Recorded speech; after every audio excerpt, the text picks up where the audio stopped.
Ini adalah sebuah kisah azab pedih yang diterima oleh seorang pemuda kejam yang menumbalkan ibunya sendiri untuk bisa mendapatkan kekayaan dan gadis yang ia cintai.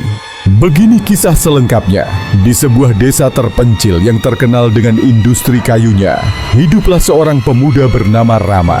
Desa itu terletak di antara hutan-hutan lebat yang dipenuhi pohon-pohon tinggi menjulang. Sungai deras mengalir di sisi barat desa, membawa kayu-kayu gelondongan hasil tebang dari pegunungan ke hilir, tempat para pekerja mengolahnya menjadi bahan bangunan.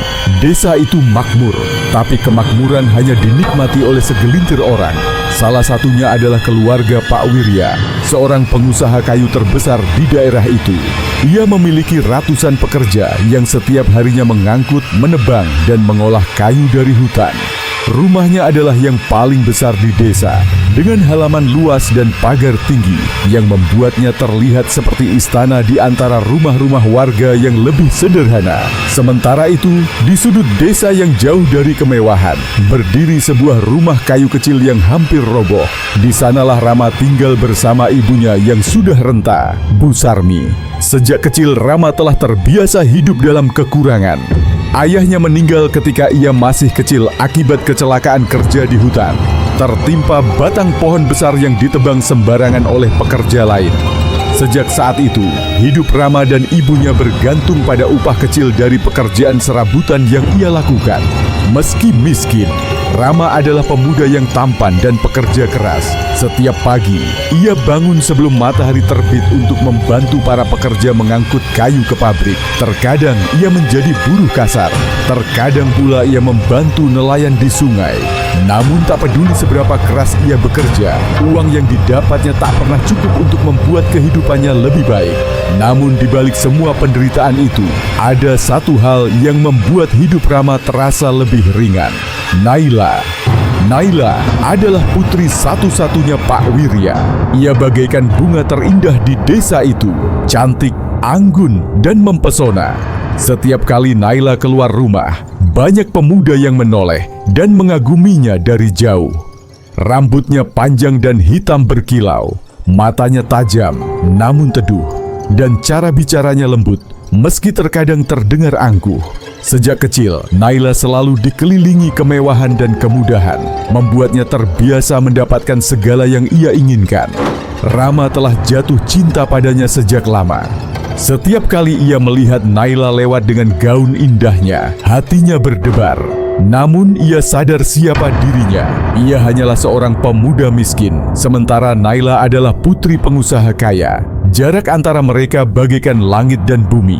Meski demikian, perasaan itu semakin tumbuh di hatinya. Ia selalu mencari alasan untuk sekadar melihat Naila dari jauh. Entah saat gadis itu berjalan di pasar, duduk di beranda rumahnya, atau ketika ia mengunjungi sekolah tempat anak-anak desa belajar. Rama tahu cintanya terlarang, tapi ia tak bisa membohongi hatinya. Suatu hari, keberanian yang selama ini hanya terpendam di dadanya akhirnya meledak. Dengan tekad bulat, Rama memutuskan untuk menyatakan perasaannya kepada Naila. Meski ia tahu bahwa dunia mereka berbeda, ia tidak peduli jika ia harus dipermalukan. Ia tidak peduli jika seluruh desa akan menertawakannya. Yang ia tahu, ia mencintai Naila dan ia ingin Naila tahu akan hal itu. Namun, Rama tidak tahu bahwa keputusan ini akan menjadi awal dari kehancuran dan kutukan yang akan menghantuinya seumur hidup. Hari itu, langit di desa tampak cerah, tetapi hati Rama dipenuhi badai. Setelah berhari-hari mempertimbangkan, ia memutuskan bahwa hari ini adalah saat yang tepat untuk menyatakan perasaannya kepada Naila. Pagi-pagi sekali, ia mengenakan pakaian terbaik yang dimilikinya, kemeja lusuh berwarna biru yang sedikit pudar, dan celana kain yang sudah bertambal di beberapa bagian. Meski penampilannya jauh dari kata mewah, ia menegakkan bahunya dan melangkah dengan penuh keyakinan.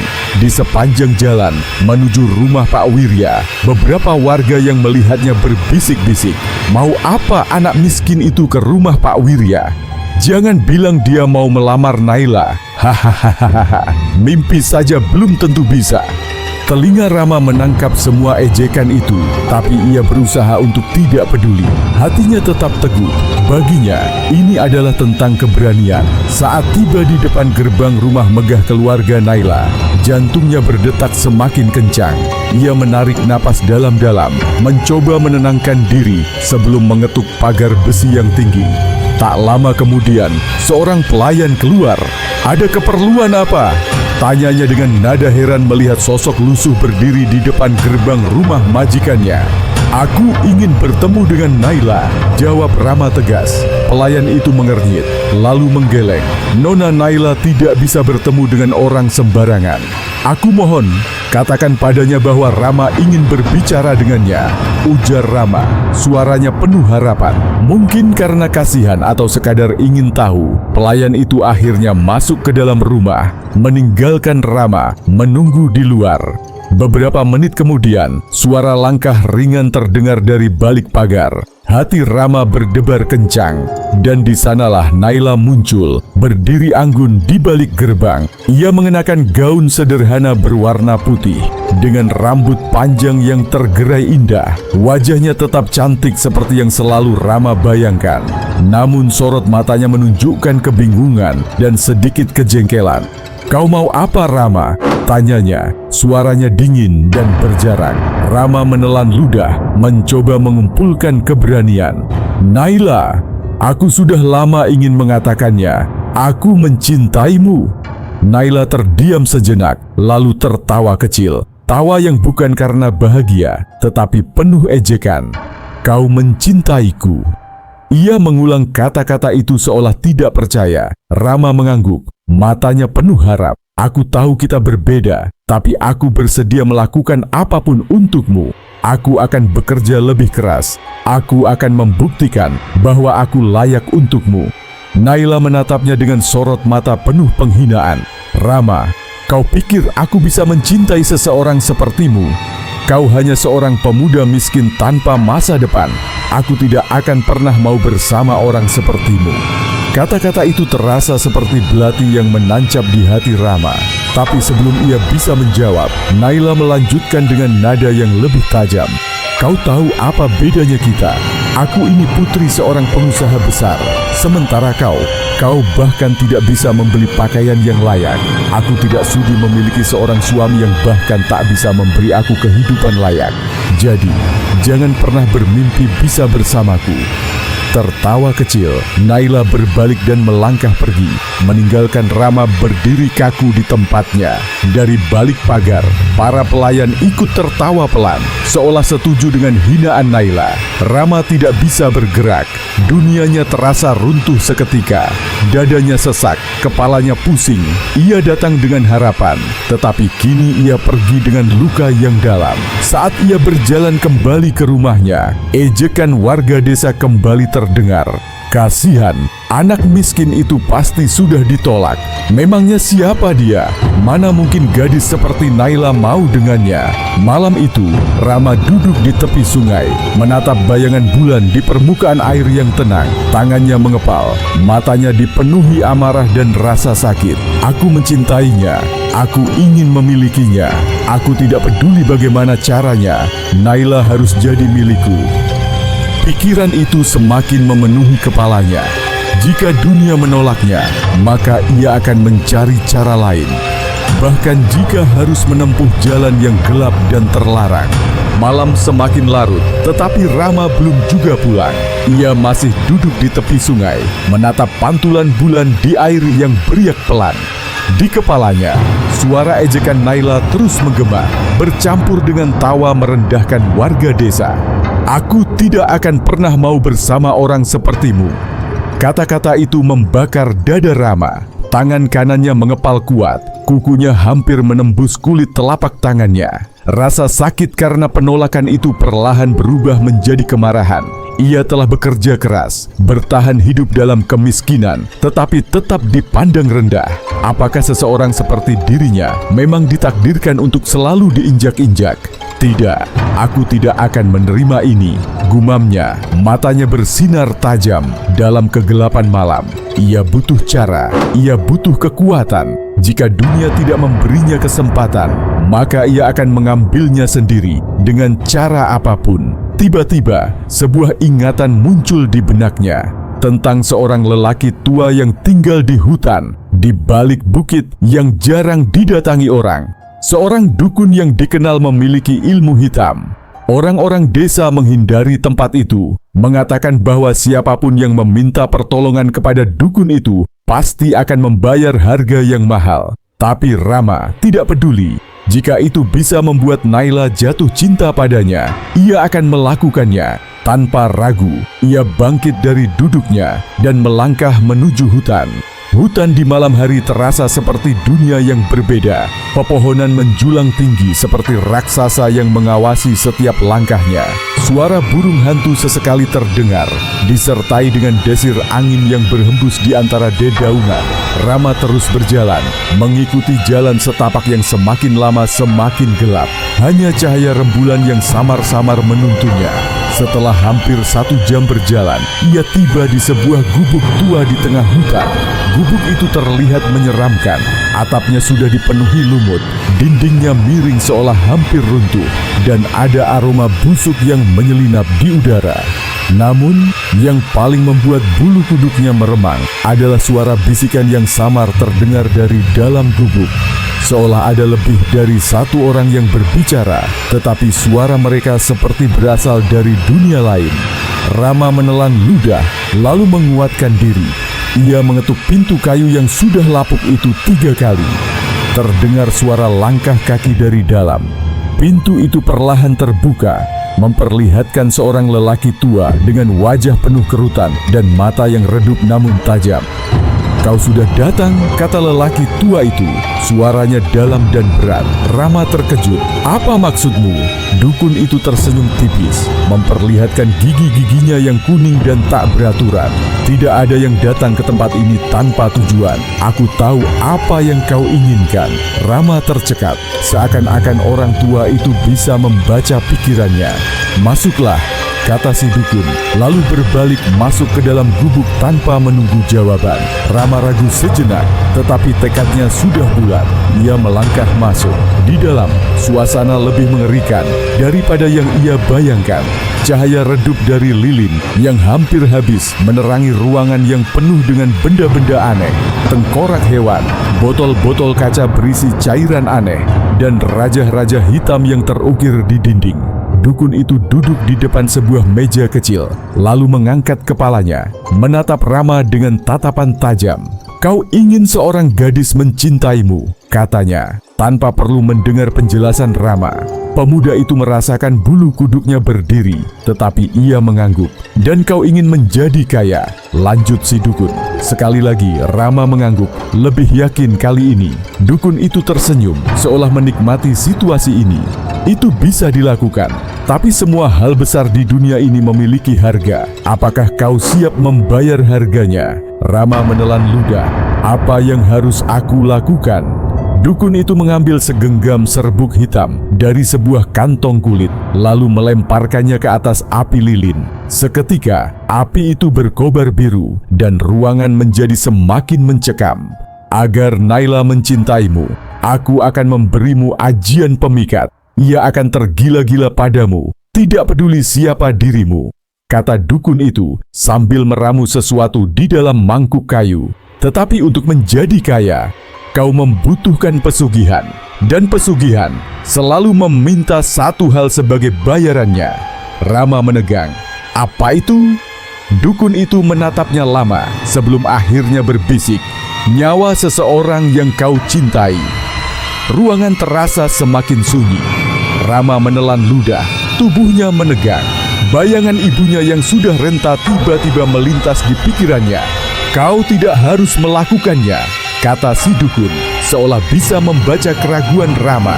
"Tapi jika kau ingin memiliki Naila dan kekayaan, kau harus menyerahkan sesuatu yang berharga." Diam-diam, Rama mengepalkan tangannya. Dalam kepalanya, suara ejekan Naila terus terdengar. Hinaan warga desa masih membakar amarahnya. Ia telah hidup dalam kemiskinan cukup lama. Ia telah dipermalukan, dihina, dianggap sampah. Jika ini adalah harga yang harus ia bayar, maka ia akan membayarnya.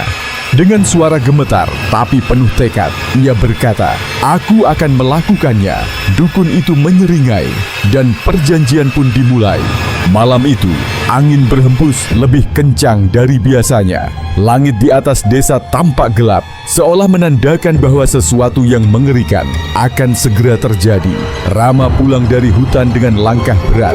Pikirannya penuh dengan suara-suara yang berbisik, memaksanya untuk mengambil keputusan yang tidak pernah ia bayangkan sebelumnya. Nyawa seseorang yang kau cintai. Kata-kata dukun itu terus berulang di kepalanya. Tidak ada orang lain yang ia miliki selain ibunya, Bu Sarmi. Setibanya di rumah, ia melihat ibunya sedang duduk di atas dipan kayu, menenun kain dengan penerangan lampu minyak yang redup. Wanita tua itu tampak begitu lemah, tangannya yang keriput bergerak perlahan, matanya sudah rabun. Melihat ibunya seperti itu, ada sedikit keraguan yang muncul dalam benaknya.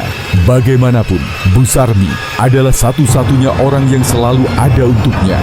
Ia yang membesarkan Rama seorang diri setelah ayahnya meninggal. Ia yang selalu memasakkan makanan, meski hanya dengan nasi dan garam. Ia yang selalu memeluk Rama saat hujan turun dan rumah mereka bocor di berbagai sudut.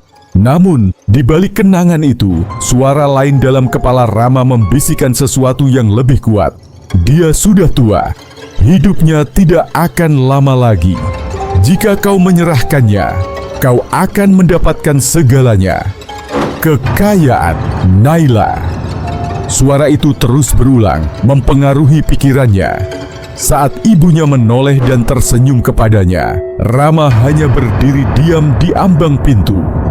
"Kau belum tidur, Nak?" tanya Bu Sarmi lembut. Rama mengangguk pelan, lalu mendekat, duduk di samping ibunya. Ia menatap wajah renta itu untuk waktu yang lama. "Ada apa?"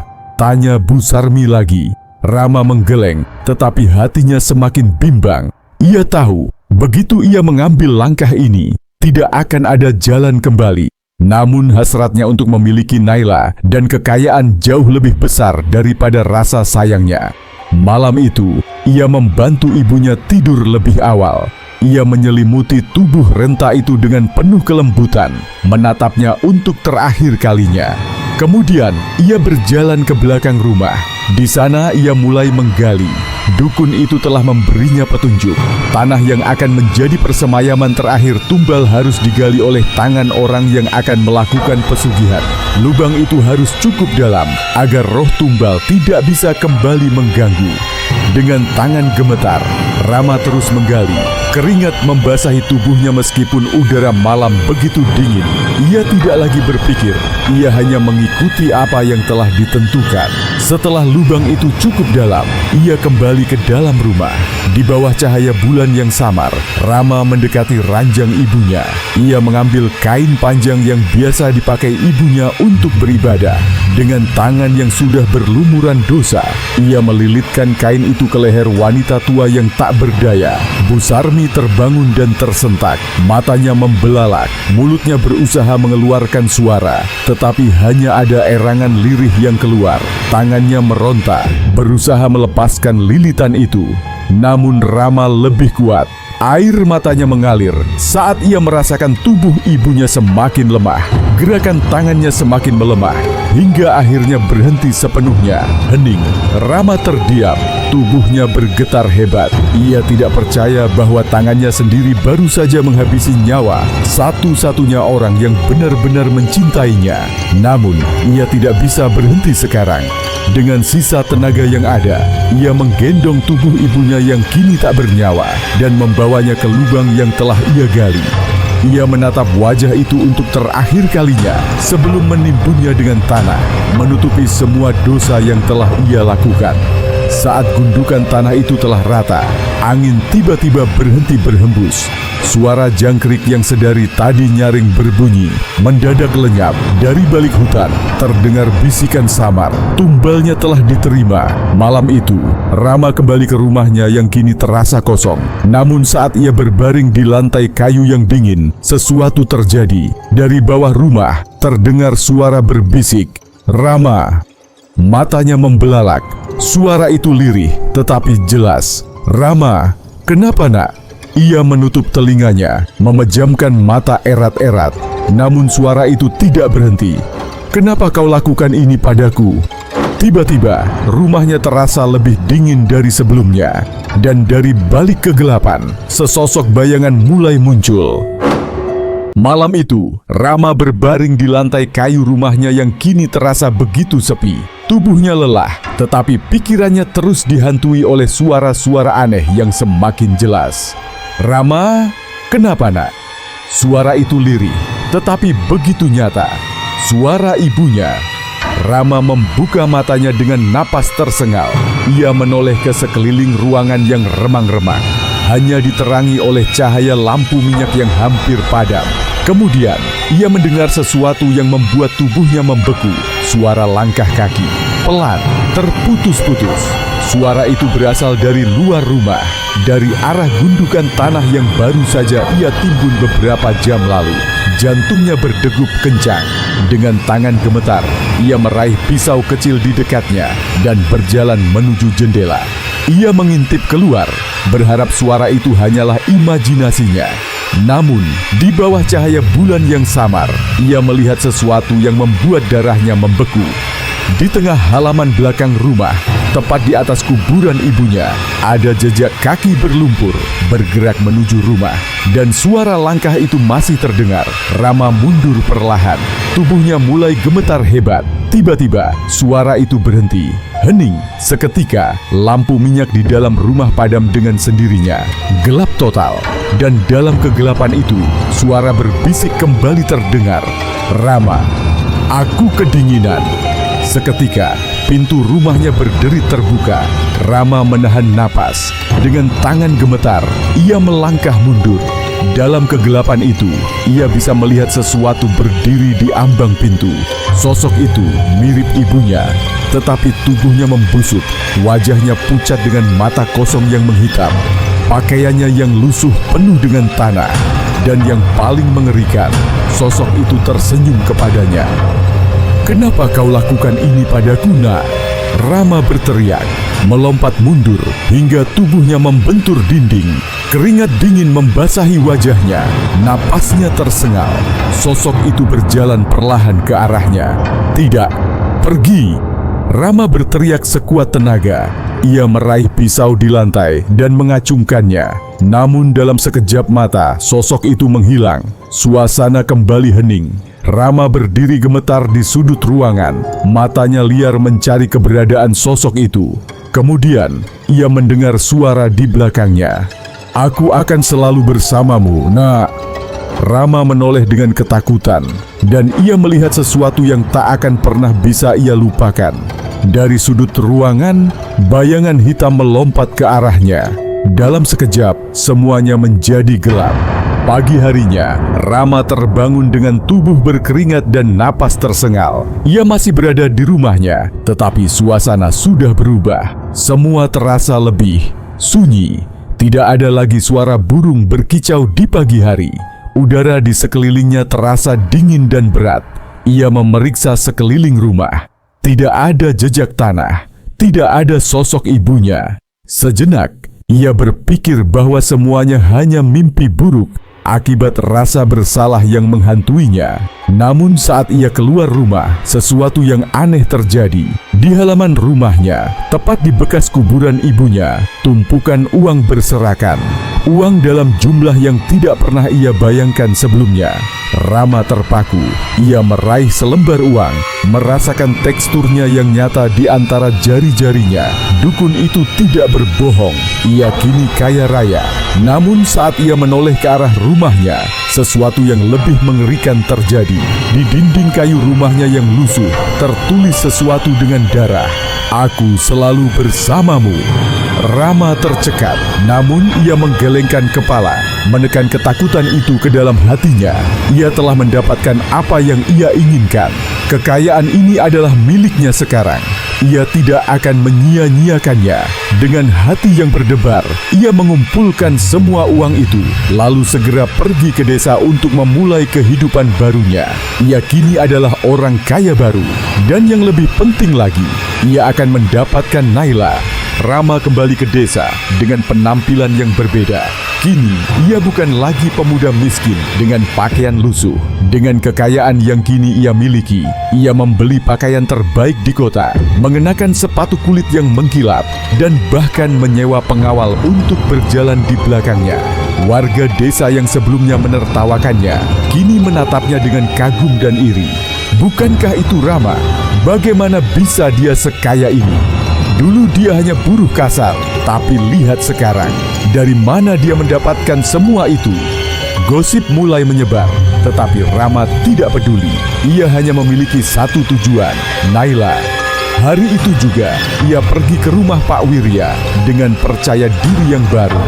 Di depan gerbang rumah megah itu, pelayan yang dulu menghinanya kini membungkuk hormat dan segera membukakan pintu. Tak butuh waktu lama sebelum ia diizinkan masuk untuk menemui Pak Wirya. Di ruang tamu yang luas dan megah, Pak Wirya duduk di sofa mahalnya, memandang Rama dengan tatapan penuh evaluasi. "Jadi kau kini seorang kaya raya?" tanyanya, suaranya penuh dengan skeptisisme. Rama tersenyum. Bapak bisa melihatnya sendiri. Ia meletakkan satu kantong besar berisi uang di atas meja, membuat Pak Wirya sedikit terkejut. Mata pengusaha kayu itu berbinar. Baginya, uang adalah segalanya. "Apa yang kau inginkan?" tanyanya, meskipun ia sudah tahu jawabannya. "Aku ingin menikahi Naila," kata Rama tanpa ragu. Pak Wirya terdiam sejenak, menimbang tawaran itu. Seorang pria dengan uang sebanyak ini tentu cocok untuk putrinya. Namun sebelum ia sempat menjawab, langkah kaki terdengar dari lantai atas. Naila turun dari tangga, mengenakan gaun indah berwarna merah muda. Matanya langsung bertemu dengan Rama. Awalnya, ia terlihat terkejut. Namun sesuatu yang aneh terjadi. Wajahnya yang dulu penuh kebencian terhadap Rama kini berubah menjadi penuh kelembutan. Tatapan matanya menjadi lebih dalam. Bibirnya melengkung dalam senyuman kecil. Dan sebelum Pak Wirya sempat mengatakan apapun, Naila sudah melangkah cepat ke arah Rama dan meraih tangannya. "Rama," suaranya lembut, hampir seperti bisikan. "Aku tidak percaya ini. Kau benar-benar kembali. Dan kau begitu berbeda."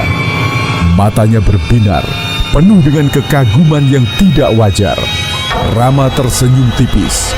Ajian pemikat yang diberikan oleh dukun telah berhasil. Naila kini tergila-gila padanya tanpa alasan yang bisa dijelaskan. Pak Wirya memperhatikan perubahan sikap putrinya dengan heran, tetapi ia tidak peduli. Yang penting, calon menantunya adalah pria kaya raya. Dalam waktu singkat, pernikahan pun disiapkan. Namun, ada satu hal yang Rama tidak sadari. Cinta yang diperoleh melalui ilmu hitam bukanlah cinta yang nyata, dan kutukan yang datang bersamanya tidak bisa dihindari. Malam setelah pertunangan mereka, Naila menjadi semakin aneh. Ia tidak pernah ingin jauh dari Rama. Ia terus menatapnya dengan mata yang kosong namun obsesif. Ketika mereka duduk di ruang tamu, Naila akan terus menggenggam tangan Rama erat-erat, bahkan sampai kukunya hampir melukai kulitnya. Ketika Rama pergi sebentar, ia akan berlari mencarinya, seolah kehilangan akal. Dan yang paling mengerikan, setiap malam, Naila akan duduk di tepi ranjangnya, berbicara sendiri dengan suara pelan. "Sekarang kau milikku, kau tidak akan pernah pergi." Suatu malam, Rama terbangun karena merasakan sesuatu yang dingin di lehernya. Saat ia membuka mata, ia melihat Naila duduk di sampingnya, menyentuh wajahnya dengan pisau kecil. Matanya kosong, tetapi senyumnya mengerikan. "Jika aku tidak bisa memilikimu selamanya, maka tidak ada seorang pun yang boleh memilikinya," bisiknya. Rama tersentak mundur, terengah-engah. Ia mulai menyadari bahwa ini bukan cinta sejati. Ini adalah kutukan, dan ia tidak bisa menghentikannya. Malam-malam Rama semakin dipenuhi dengan ketakutan. Naila, yang dulu ia idam-idamkan, kini berubah menjadi sosok yang obsesif dan menakutkan. Setiap kali ia mencoba sedikit menjauh, Naila akan menatapnya dengan mata kosong dan berbicara dengan suara yang menggetarkan jiwa. "Kau tidak akan pergi kemanapun, Rama. Kau milikku selamanya." Setiap malam, ia bangun mendapati Naila duduk di tepi ranjang, menatapnya tanpa berkedip. Kadang-kadang, gadis itu mengusap wajahnya dengan ujung pisau kecil. Suatu malam, Rama tidak tahan lagi. Ia mencoba berbicara dengan Naila. "Naila, ada apa denganmu? Kau bukan seperti ini dulu." Namun Naila hanya tertawa kecil, lalu mendekat, menyentuh wajah Rama dengan lembut. "Aku mencintaimu, Rama," bisiknya. "Aku tidak akan membiarkanmu pergi. Bahkan jika aku harus mengikatmu di sini selamanya." Rama merasakan ada sesuatu yang tidak beres. Ia mulai menyesali semua yang telah ia lakukan. Apakah ini benar-benar yang ia inginkan? Namun semuanya sudah terlambat. Semakin lama, keanehan semakin terasa. Rama mulai mendengar suara-suara aneh di rumah baru yang ia tinggali bersama Naila. Setiap malam, suara bisikan lirih terdengar dari balik tembok. Kadang-kadang terdengar suara langkah kaki yang berat dan terseret, seolah seseorang sedang berjalan tertatih-tatih di dalam rumah. Suatu malam, saat ia melewati lorong, ia melihat sesuatu yang membuat darahnya membeku. Di ujung lorong yang gelap, berdiri sosok ibunya. Bu Sarmi berdiri di sana. Tubuhnya pucat dengan pakaian yang lusuh dan dipenuhi tanah. Rambutnya berantakan, matanya hitam pekat. Ia menatap Rama tanpa ekspresi. "Rama!" Pemuda itu tersentak mundur, terjatuh ke lantai. Napasnya tersengal. "Kau membunuhku, Nak." Rama berusaha berdiri, berlari ke arah lain. Namun begitu ia menoleh lagi, sosok ibunya sudah ada tepat di belakangnya. Tangan keriput itu mencengkeram bahunya. Suaranya lirih, tapi menusuk hingga ke tulang. "Kau harus membayarnya."